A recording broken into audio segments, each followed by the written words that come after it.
我觉得今晚如果时间充足的话，我们打2把王者荣耀吧。啊，我肯定没有办法在一晚上把它玩好的。对你不用玩好，你就感受一下这是个什么东西就好。可以，他打的都是电脑端。啊？什么？就是手游啊，它是手游。但是他玩，他不是比赛都是在电脑上比。比赛也是用手机，大姐。用手机吗？手机呀，你这让我很害怕。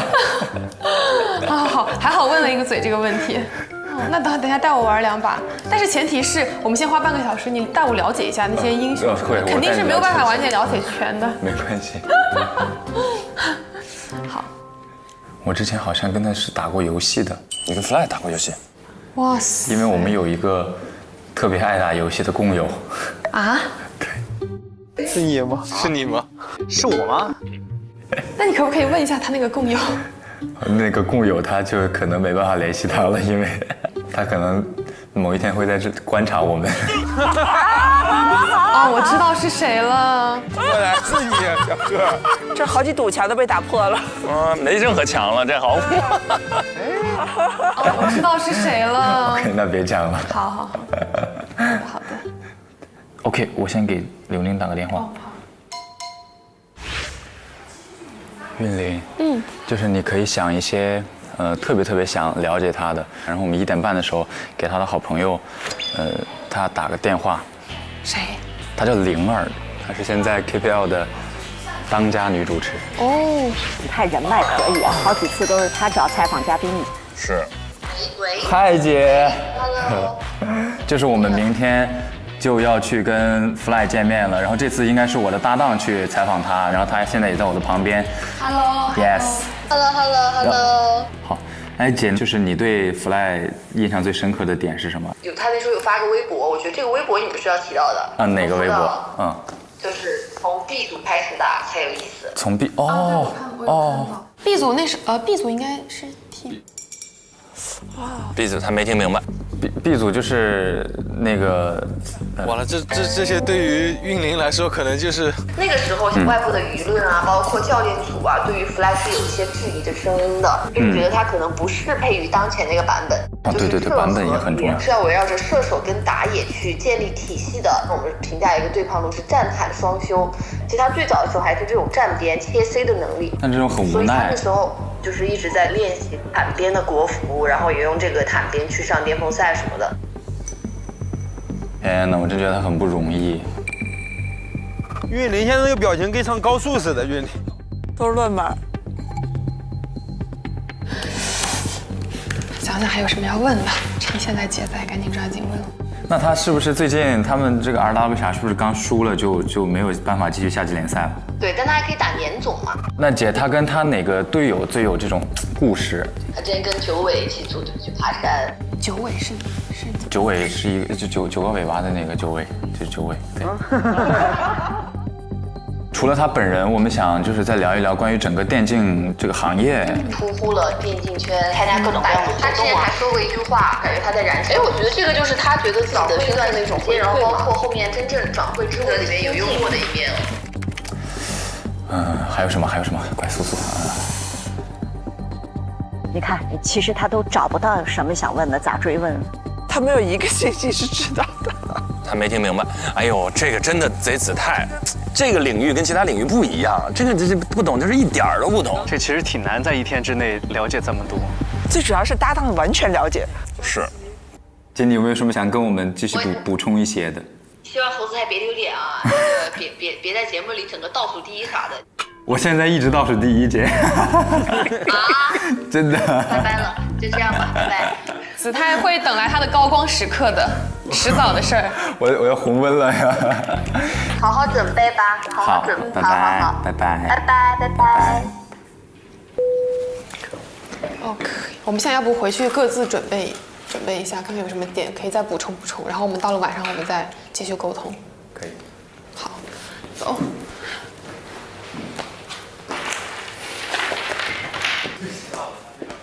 赶快说呀，争取啊！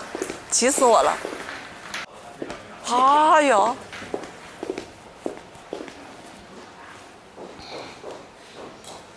你们组谁访？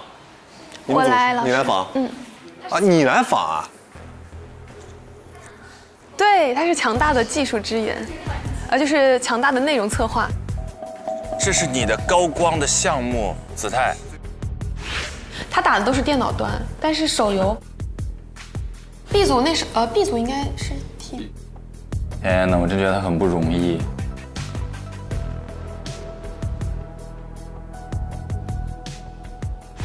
你再往前一步。玉林，有信心吗？真的？但我肯定不能保证说我们一定是最好的，或者说怎么样。但我尽力，我带着我们俩共同的荣耀冲。可以。啊？这？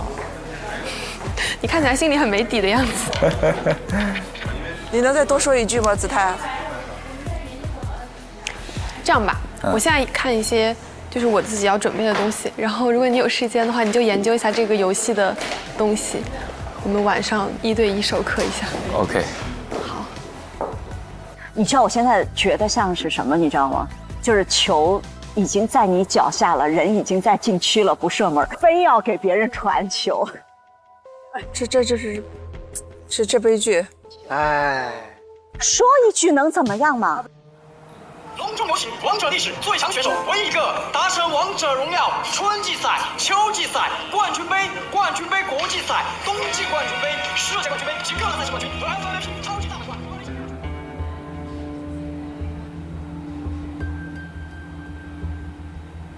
大家都说我是最高的山，但在23年的时候我出关，就我想到最高的山，那我现在在悬崖边上也是最高的山。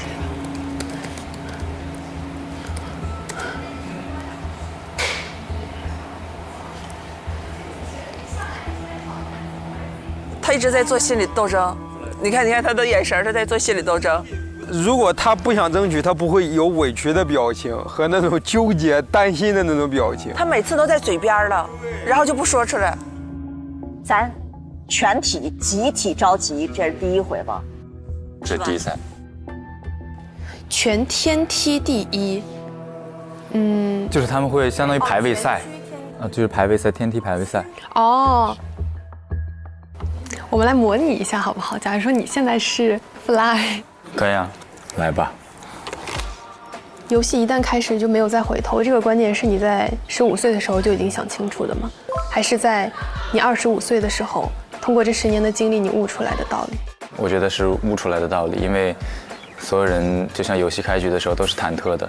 你刚刚有提到说，其实有很多瞬间你会觉得很忐忑，那当时做这个决定的时候有纠结过吗？更多的不是忐忑，是害怕和无奈。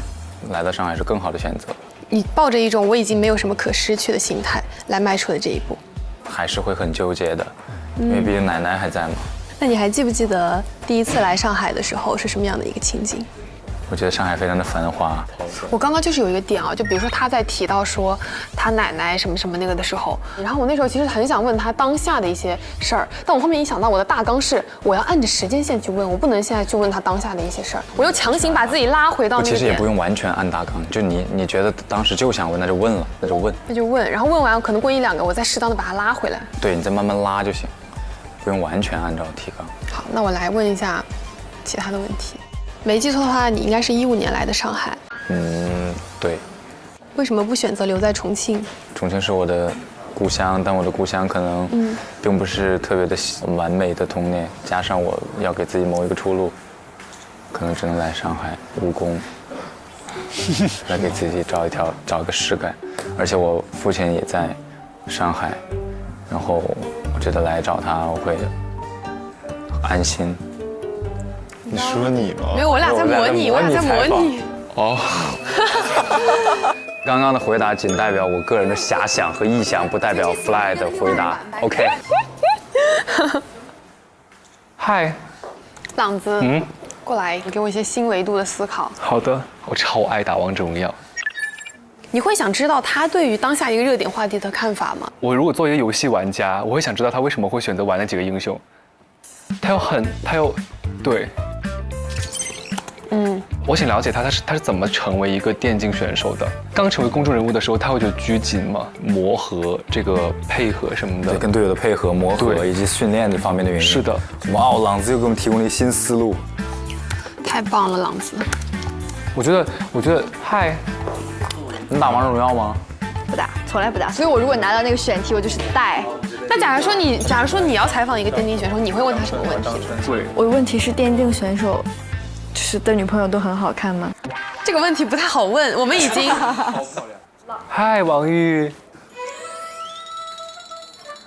玉哥，我来问你一个问题。你说。假如说你是一个观众，采访电竞选手，你会好奇什么？我对电竞选手没有任何好奇，就是因为我是个电竞白痴。哎，你们是有就是有一层一层一层提问提纲吗？没有。但我觉得甄姐可以记住，你知道吗？所有的人，我觉得只有甄姐可以记住每一个。她跟我说她可以记住，对她真的很强。我那时候你选甄姐的时候，我想的是好小子，让你选到好的了。怎么聊得这么开心？好的来了，甄姐，哎。我问你，假如说你是一个观众，我现在要采访这个电竞选手，你会有什么好奇的点？我说实话，我对他们不是很好奇，因为每个人感兴趣的点就是不一样。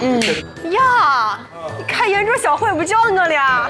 诗文，我要来问你一个问题。雨佳，我来问你一个问题。采访电竞选手，你会好奇什么呢？哎呀，因为你又太认真准备了。啊，老师，你是在打王者荣耀吗？金灿灿。哎，老师，那我问你个问题。他在问摄像老师，他其实应该发个朋友圈去问他同学什么的。问题征集。有点柔哦。哇，看起来好香。怎么会有这么多呢？你俩谁去？我觉得是玉哥吧。哎，为什么你会觉得是玉哥？因为我觉得他想干这个事儿。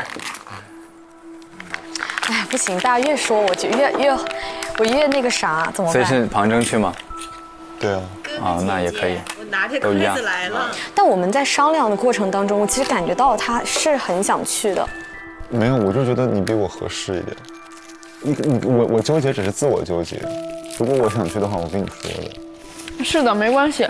玉哥是这样，他想到什么就会说什么。想叫醒的。你就想要，你就得说呀。哎，但是我很纠结。你为啥纠结？一个课题，一个访谈，就是2个人一块儿，这样让我觉得心很不舒服。我倒没有。我觉得最终呈现那个人压力会很大，其实。确实。但他比我更紧张。但其实我感觉韵莲比我兴奋很多，她很开心能去做这个事儿。就这么说吧，如果我完全撤开我认识你们俩这个立场，你们俩去访都好看，他去访的是就一个小白跟一个业内的顶尖高手的这个对话，如果这种碰撞能带来一种破圈效应，当然很好。如果是一个很懂电竞的人，然后跟他，可能他们因为这个热爱更容易聊出一些很有激情的东西，但是可能有一些公众需要解答的疑惑，他就略过去了，他不知道这事儿公众需要解答。你已经快迈过了那层门槛儿，但其实公众还在门槛外面，你们隔着门槛对话，很难理解到这一点。它就是一个谁更和对方有话聊和气场更合的事情。他很崇拜他，他也很兴奋很开心，然后也对这个事儿满怀期待。而且现在我刚刚在那儿犹豫了很久，我说要不要跟他张嘴说要不还是我去。但是因为我之前也提了2次了，他都说自己很有底气，那就很有底气。我觉得作为一个男人嘛，这个决定都答应人家了，你不能再跟人家提了，啰啰嗦嗦的是吧？然后但是我刚刚在看他在特别认真的看那些比赛，然后查那些资料，我信任他，我觉得挺好的。闭锁，等一下我搜一下闭锁是什么意思。人生是没法规划出来的，现在发现，我一直认为人生是规划不出来的。来，翻过去，再补一枪，打不过，你不是换掉了？这是弗莱是吧？他努力的样子真的是很美，真的是。对。如果没有路，那就走对抗路。哇，这句话真的，我想用我的成绩去定义 KPL 的专辑。归来半生，人就25岁，真的挺强的。姐，你觉得他可以用天才来形容吗？他战绩这么好，他是为什么会就是坐在替补席上面呀？他是一个非常有领袖气质的这样一个团队中的一个人物。队伍关键的比赛，就是我感觉他在燃烧自己。哇，好有人格魅力！越说越崇拜，好兴奋啊！现在琳琳已经被他的人格魅力折服了。可以了解他的一些事情，然后看了他发的一些东西，他一些很走心的一些话，他是应该会真诚的接受我们的交流，肯定会。你可以大概看一下我的问题，你觉得有没有不太好的，或者你觉得没啥必要问的？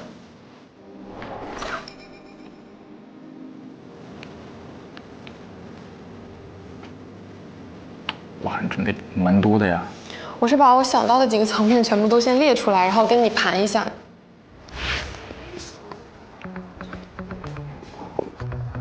君临，我经过思想斗争之后，还是决定就你去。来，就你加油！我觉得我们一定能赢。好，我一定会努力的。你知道，其实我第一次没有选访谈，我选择了新闻，对我是一个很大的遗憾，你知道吧？那你就完成这个遗憾。天哪，子泰，你真是一个好人。我觉得我们一定能赢。真的吗？真的，我有信心。我感觉你对我怎么忽然又有信心了？刚才其实还是就是感觉。子泰也燃起来了。哎，感谢信任，真的。信任。对我的信任对我来说真的很重要。真的很信任，我很信任，完全支持你。你有任何不懂的，直接来问我，我解决不了的问师姐，然后搜 OK 的包没问题。好，加油！加油，你们一定可以的。可以的。我们可以找一些他打出来高光时刻的那些操作。2017年 KPL 秋季赛总决赛使用露娜打出极限操作夺得冠军。解说直言，谁能横到立马为我飞牛大将军？哦，我看到过这句。世冠的半决赛，他用马超极限偷家。世冠的全称是什么？世界冠军赛决赛。在队里扮演的是一个什么样的角色？他的队里是 leader。重庆 QG Happy 这个队伍实现了春季赛、夏季赛、夏季冠军杯、冬季冠军杯、世界冠军杯的超级大满贯。哎，有一个问题，你觉得合适问吗？就是我说，很多人都说你是天才边路，那你觉得你是天才吗？可以啊。这样问其实也是挺好的。王韵玲学的还挺快。对，他如果学得快也成立，他倒是也可以突围，也有一种方式可以突围。如果不是激发那种赛场细节，是做那种人格魅力线的话，可能也有另外一方天地，就是要破圈的路子的话，就是让更多圈外的人了解了。来吧，弟弟，聊一聊，你觉得我们明天谁来比较好？就是我觉得看我们从哪个口切入吧。就是你会比如说担心你自己怕自己有紧张或怎么样的吗？你会有吗？还好，那就行，那交给你了。我是这样想的 ，OK， 我觉得你肯定也会呈现得很好。就我会担心这样的话，你会不会因为你也想要表现？我没有这个机会，我就想要完全的问你。没有，真的没有。就我们之间不会有这个，对不对？对 ，OK， 没问题。因为我觉得我心目中更合适的人选就是你。比心啊，他们最快解决了问题。朗子就是发自内心的这么想的。就是主要是因为可能我跟他有一些比较相似的经历，从这个点去切会比较好。OK， 我们开始，我先给你捋。你有想过怎么串起这个线吗？其实我想过一个串整个访谈的线，就是我在微博上看到他在8月4号发布了一句不破不立，我们可以围绕这个不破不立去展开这个事情。你可以先给我一些你的点。他是前董明珠的秘书，对，她是个自媒体博主，也可以说是一个互联网闺蜜。有一句话她说：“若批评不自由，则赞美无意义。承认自己的欲望是一件很酷的事情。”她自己是感受型人格，心态超级无敌好。还有就是可能我们要捋一下大家对她真正的好奇点是什么。是对的。等会儿你查一下那个具体带给她的流言蜚语是怎么发酵起来的，到底是什么事情？她离职之后就开始有一些各种争议。有一些就说给你这么好的平台你不珍惜。他的前司老板在内部的一些会议里边表达的是，他是通过这个平台就成为了一个网红。格力说他接私活，有查到一些这样的信息。这个好像也是舆论比较大的一个争议点。对，说他不知感恩什么的。流言蜚语这个我再去查一下。我想一下。我觉得跟前老板这是个绕不过去的话题。就孟雨桐，你能够特别的明确的知道，主办方、节目组为什么请他来，公众对于他的兴趣就是这一点。如果你问到那个问题，我全部的精神都集中起来了。我想一下。他这个问题就是我们访谈最核心的问题，这肯定是大家最关心的问题。但怎么问呢？其实这几个人里的采访，他是最难的。是的，最复杂。但是孟雨桐在之前的媒体上会呈现出一种壳很厚的状态，包括刚才易立竞老师说，为什么很多时候他不说或者不回应，他的那个防御很厚。我们再把那个问题捋一下，可以捋出来先。好，问题是，你已经拥有了最好的平台，顶级企业家亲自带你，大家都觉得你的前途会一片光明，但这个时候为什么你选择了离开？他如果选择做回答的话，他只能回答他的官方回答。或者我们就直接一点，为什么选择做自媒体呢？不，你就说为什么当下做了那样的选择，或者说为什么当下选择做回孟雨桐？不用想那么的，就是复杂。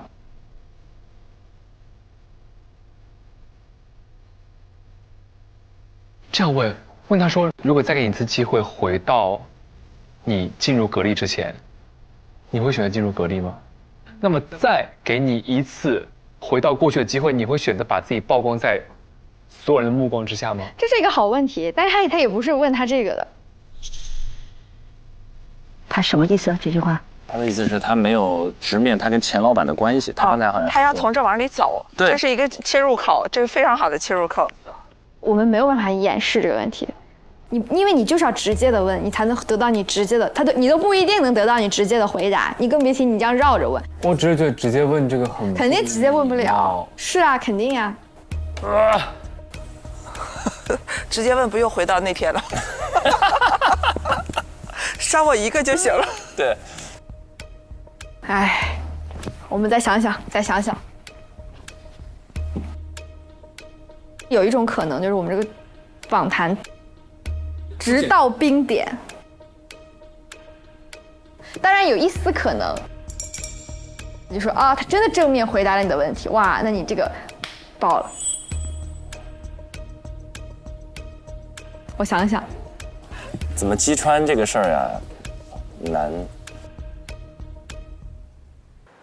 我又改了一半采访提纲，我发给你哦。好。就是现在咱们能想到的、想问的问题都在这里面了。那这个就是咱们私人版的提纲，对吧？对。我再看一下还有啥问题不？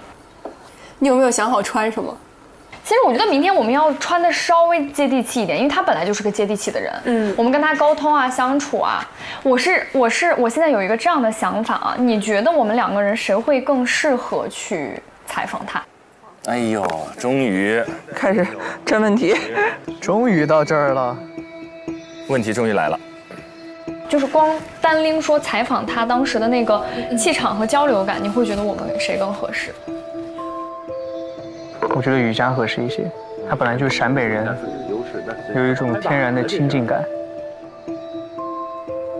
说实话啊，就真的说实话，如果这一次我搭上的是任何一个人，就是我绝对不会让。但是如果是咱们俩的话，我感觉这是唯一的例外。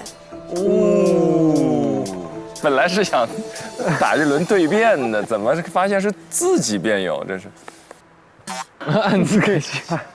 其实我会有点没想到，因为我是觉得你是非常想访谈他的，因为你是西北人，而且我们聊完所有的问题之后，我想知道的问题也是你想去挖的。最重要的一个点是你会唱秦腔，哎，对，我觉得这个相似的成长经历很重要。西北人会唱秦腔，张世文都知道。张世文把自己名字写上去的那一刻，其实他心里隐隐的已经有个决定啊，有可能。这些细节他不是没想到。如果说这个任务你放心能交给我的话，我一定会努力把它拿下来。但是包括我们沟通和明天正式采访开始之前，我有任何的问题，或者你对我有任何的期待，你都要第一时间告诉我。我会把它做好。好嘞，顺了。最难的一关过了，我完全不担心我们的沟通、我们的内容呈现和你在那个场里把这个内容完善和呈现好的能力。其实我反而一个比较担心的点就是你已经连轴转2天了，就是你有没有心力再去同时去做收发这2件事情。就虽然1个小时深度访谈不算多，脑子要一直被调动，对不对？但你要一直转，你既要记你自己的框架，然后不要问太偏，你还要去抽丝剥茧分析他给到你的信息，同时你的那个共情始终要在，你的注意力要聚焦在他身上。我感觉这个活真的很劳心劳力。我现在的状态跟他去交流，可能我觉得是 OK 的，就是我能做下来的。如果说我做不下来的话，我会第一时间告诉你。昨天我对自己的判断很重要。对，但是你会怕我拖你的，你其实这话也不能这么说，就拖你的后腿。就我怎么可能怕对，朋友？但是因为我现在考虑到一个问题，它最后毕竟呈现的是个分数嘛，而且只有2个组有分数。如果是我最后真的没有做到你想要的那个心目中的节目的样态，你会觉得怪你？肯定不会，不是怪，就是你会觉得很可惜，就是你会觉得当时我为什么没有努力一下，自己上一上。既然提纲是咱们一起来做的，然后再呈现者是谁，呈现的状态是我们一起来选的，最终访谈的一个节奏是我们一起来定的。那作为参与者，你就要有为他负责的打算。文儿啊，你简直是我的，好棒，真好真好。不知道该咋说了。要现在有杯酒，我就会跟你说都在酒里了。别要酒精过敏，知己，果然是西北人。对，好爽。行，起码这个最终的呈现是我们2个共同的作品。无论是好是坏，无论是什么样子，我都信任你的呈现。我也信任我们编辑的功底。和我们挖掘内容的深度，也信任我们在前期做的所有准备和最后上场的时候我们共同的呈现的努力，传递一下。接下来是不是要交换戒指了？是孙中山，我要救命！袖子带不进去，带不进去。I do。这张是文特冷幽默。是的，你愿意吗？那就干吧，那就做吧。可以。这组游戏，感觉青春飞扬的感觉，对，特别美好哈。就是熬夜还能有劲儿，这个真的是在我看来非常青春的一种感觉。哎呦，跟他自己奶奶学。小花村中，花村走几山，花村。哇天哪，为了理想而努力的样子。哇，你看他满眼的欣赏。小花村中有家园，真的很好听。所以我觉得明天我们2个的话语场应该主体的感觉是轻松的。我想让他从轻松的氛围和感觉上，然后把他的情绪和内容带出来。他很喜欢就唱这种哎呀啊，他不是很喜欢那个，还是他很喜欢。对，哎，我发现他歌手所有出来的，要么就是这样，要么就是这样。他拍照也是这样，对，就他很喜欢那种飒飒的感觉。对，就唯一不同的是玉盘那场，就那个通道不大家都是走出来吗？他站在那儿。他们还有现场的演示。哦，对，他有一个 pose，你知道吗？我觉得咱们既要保故事，又要保那么几个带刺儿的东西。就甚至百雪老师说，你让他有那么点破防，也没问题。我说那不会太冒犯吗？然后百雪老师说那冒犯，那又怎么样呢？你就在那个冒犯的那个边界上，你就疯狂试探。